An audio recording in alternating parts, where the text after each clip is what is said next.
Last year, more than 30 million people were displaced by environmental events in Asia and the Pacific. And while most were able to return home after the droughts, typhoons, or floods that uprooted them, many chose to stay in the places to which they had migrated. Migration is their best adaptation strategy, which people do, and then they find some other alternative job somewhere else, and then sometimes they comes back, or sometimes they just stay back where they migrate. The Asia-Pacific is home to half the world's population, 2/3 of whom live in poverty. So extreme climate-induced weather events impact more poor people in this global region than any other.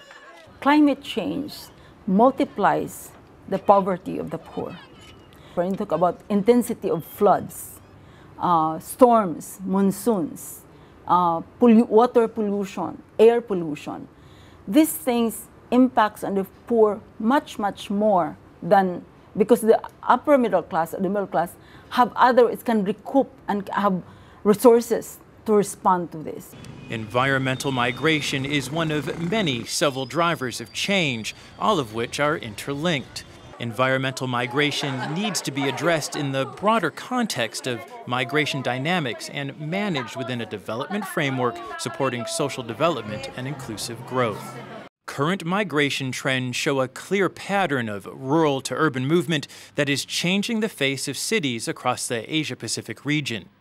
This rapid urbanization presents challenges to policymakers as millions pour into the region's already overburdened megacities.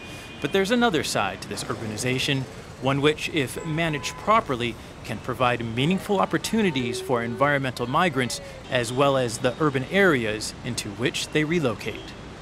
Environmental migration, accentuated by climate change, is a phenomenon that can be addressed through poverty reduction and disaster risk management measures. In the process, migrants should be seen as a positive transformational force that can contribute to climate change adaptation.